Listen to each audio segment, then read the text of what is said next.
everybody, and it's your girl Jessica Marie, and I'm back with another reaction video. This is top 10 stars who destroyed their careers on live TV. Now, as we know, today there's the cancel culture, and a lot of people are saying and doing things that are getting them canceled. Sometimes I guess it might be warranted, but a lot of it today, it doesn't make a whole lot of sense. But let's get into it. Top 10 stars who destroy their careers on live TV. Well, that didn't go as planned. Welcome to Watch Mojo, and today we're counting down our picks for the top 10 celebs who ruined their careers on live TV. For this list, we're taking a look at celebrities who completely tarnished their careers thanks to a controversial mistake or decision on live television. We're also considering stars who made a comeback after their TV fiasco. If you like what you're hearing, be sure to check out the full song at the link below. When the sun shines in your face, do you look like a liar? I'm shattered by your embrace.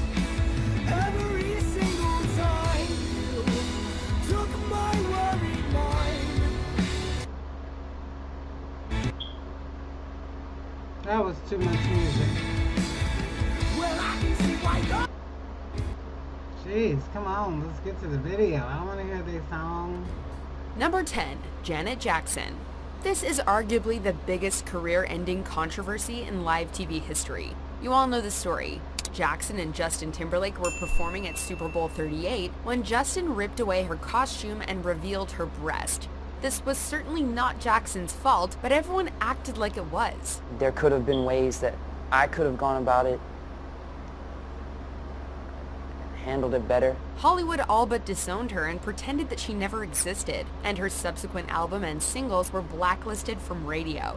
Even mega conglomerates got in on the boycott, with an executive at Viacom stating that the higher-ups are still pissed at her. CBS was fined $550,000, and then the NFL was asked to refund the $10 million that they had been given to the halftime show sponsor. Luckily, the heat has since died down, and Jackson was inducted into the Rock and Roll Hall of Fame in 2019. Number 9, Charles Rocket.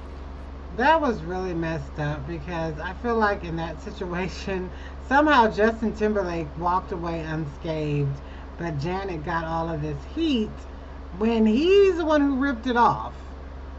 Janet didn't rip it off herself. That was messed up to me, but I remember that. Charles Rocket had a budding career on Saturday Night Live in the early 80s. Hey, how's it going? Oh, it's just great. Let's see, you're the one... Go kind of a cross between Chevy Chase and Bill Murray. He was one of the major players in the 1980-81 season, and he became popular for his impressions, his recurring character Phil Lively, and a regular segment called The Rocket Report. Good evening, I'm Charles Rocket with Weekend Update. Unfortunately, Rocket dropped an F-bomb during the February 21st, 1981 episode, breaking strict broadcast standards. Oh man, it's the first time I've ever been shot in my life. I'd like to know who did it. This, along with the season's negative reputation and critical reception, resulted in Rocket's termination. And while he found some success playing comic foils in various 90s movies, he never quite rose above his status as that guy. What can we say? Hollywood takes swearing and nudity very seriously. Aren't you gonna invite me in? Now, that's very crazy to me because now we see that there's videos like WAP out there. Basically like soft pornography almost.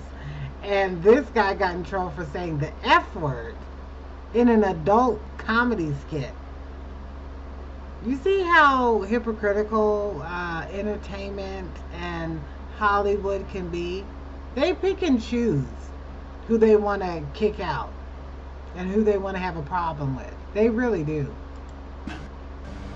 Number 8, Fergie. By 2018, Fergie was already on her way out of the mainstream limelight. The Black Eyed Peas were in the midst of an extended hiatus, and Fergie hasn't had a top 20 single as a solo artist since 2007. Despite this, she was chosen to sing the national anthem at the 2018 NBA All-Star Game.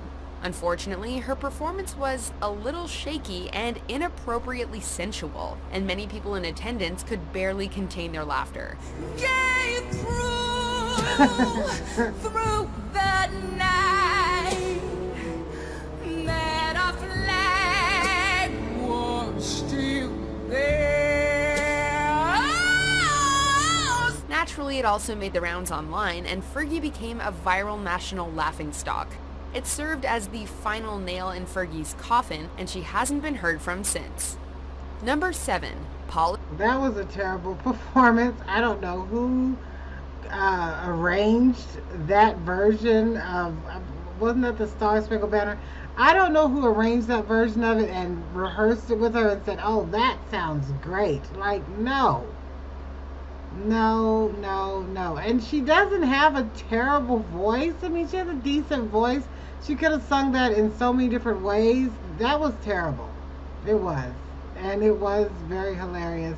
And a lot of her talent anyway, I wouldn't say her talent, but a lot of her success came through the Black Eyed Peas. You know, if she wasn't with them, I don't think she would have even been as big as she was, to be honest. Dean. Beloved Southern chef Paula Deen found herself in hot water in 2013 when former employee Lisa Jackson sued her for racial and sexual discrimination. Paula's deposition is quite appalling, to say the least. Under oath, she was asked, have you ever used the N-word yourself? Yes, of course. According to Jackson, Dean was often derogatory towards African Americans and even wanted to host a plantation-style wedding for her brother, complete with black servants. During the deposition, Paula admitted to using the N-word in the past, further hurting her reputation. When you say, oh yeah, I said the N-word in the privacy of my own home and retelling the story to my husband, I'm sorry, that's racist. She then appeared on Today to smooth things over, but only made the situation worse by playing the victim.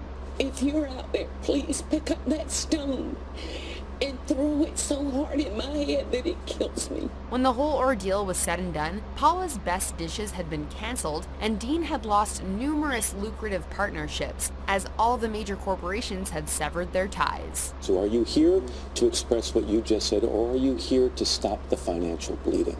Number 6, Brian Williams. Exactly. I don't know what Paula Deen is doing now. I remember she was big, and she started saying all this plantation stuff, and I don't know where she is. I'm sure she's still got money. I'm sure she's still living comfortably. But as far as her continued success, yeah, that's over. From 1993 to 1999, Brian Williams served as the weekend news anchor on NBC Nightly News, before being promoted to head anchor in 2004. The story actually started with a terrible moment a dozen years back during the invasion of Iraq, when the helicopter we were traveling in was forced down after being hit by an RPG. He held this position until 2015, when he was brought under fire for lying about an event that occurred to him during the Iraq War. What altitude were you hit at? We were only at 100 feet doing 100 forward knots because we had these massive pieces of bridge beneath us on slings. According to Williams, a helicopter that he was riding in was taken down by an RPG. Numerous soldiers came forward and claimed that Williams was never part of this group and was in fact 30 minutes behind. They were left insulted by Williams' false story, and he was suspended for 6 months. I made a mistake in recalling the events of 12 years ago. I want to apologize. I said I was traveling in an aircraft that was hit by RPG fire. I was instead in a following aircraft. We all landed after the ground fire incident and spent 2 harrowing nights in a sandstorm. Following this, he was demoted to chief anchor at MSNBC, and his professional credibility was permanently stained. I hope they know they have my greatest respect, and also now my apology. Number 5, Howard Dean. It's amazing how far politics has come since 2004, when a simple scream was all it took to ruin a career forever. If Howard Dean were running for the 2016 elections, and he would have done that exact same speech, the exact same way, under the exact same conditions, I don't think anybody would have paid any attention to it whatsoever. After coming in third in the Iowa Democratic caucuses, Dean made an impassioned and unpresidential speech that ended with him pumping his fist and screaming, "Yeah." This speech effectively ended his presidential campaign, and the speech and the scream were relentlessly mocked by the media and late-night talk show hosts. And then we're going to Washington, D.C. to take back the White House! It soon became known known as the Dean Scream, and some believe that the endless coverage was a product of media bias against the politician. While Dean later became the chair of the Democratic National Committee, his dreams of becoming president were crushed forever on that fateful day. And it's going to be won in Colorado, and in Iowa, and North Carolina, and Michigan, and Florida, and Pennsylvania, and then we're going to the White House. Number 4. Natalia Kills and Willie Moon. In 2015, Teddy Sinclair, then known as Natalia Kills, was serving as a judge on the New Zealand version of The X Factor alongside her husband Willie Moon. Unfortunately, both Natalia and her husband were accused of bullying a contestant named Joe Irvine. More, we're joined by showbiz commentator Peter Ford. Pete, did the judges deserve to be sacked? Yes, absolutely. Natalia insulted him for dressing like her husband, despite it being a basic haircut and suit, and stated that she was embarrassed to be in his presence. I am disgusted at how much you have copied my husband. From the hair to the suit, do you not have any value or respect for originality? Following that, Moon compared him to Norman Bates and Leatherface, calling him creepy and stating his belief that Irvine was going to steal someone's face and kill everyone in the audience. Just a little bit creepy, and I feel like you're going to stitch someone's skin to your face and then kill everybody in the audience. You know, solid... Wow. Is that not narcissistic or what? Why did they say all of that? For one thing, the way this man is dressed, I've seen a lot of men dressed like that in Hollywood. A lot of them dress just like that. Justin Timberlake is dressed like that. Richard Gere is dressed like that. The list goes on and on. I do not know what the heck they were talking about. That's so rude. So rude. And take someone's skin and put it on your face and call them Leatherface? Are you serious? Constructive criticism like that. Needless to say, they were both fired and quickly reverted back to nobodies. I hope he ends up winning, just because he had to suffer through these two morons. Number 3, Sinead O'Connor. Sinead O'Connor's career was positively blowing up in the late 80s and early 90s. In that time, she released her double platinum album, I Do Not Want What I Haven't Got, and her single, Nothing Compares to You, peaked at number 1 in 17 countries. However, that all came crumbling down on October 3rd, 1992, when O'Connor appeared on SNL. While performing, she ripped a photo of Pope John Paul II to protest sexual abuse against children within the Catholic Church, and she soon became a public enemy. In the victory of good over evil. Nothing Compares to You would be her last number 1, and while she continues to release music, she has not had a top 5 single in her native Ireland since 1994. Number 2, Milli Vanilli. In 1989, R&B duo Milli Vanilli released Girl You Know It's True, an album that reached number 1 and was certified 6 times platinum. They also received 5 straight top 5 singles in the United States, 3 of which topped the chart. However, a huge hiccup occurred on July 21st, 1989, when a live performance for MTV suffered a technical malfunction. The track began to skip, revealing that singer Rob Pilatus was lip-syncing. While this prompted doubts regarding the duo's authenticity, it wasn't until their album was released in America that singer Charles Shaw revealed that his work was being credited to Pilatus and Fab Morvan. Brad Howell and Sean Davis are the real singers, and I think they should get this credit. With this, the duo admitted to being frauds, and Milli Vanilli was no more.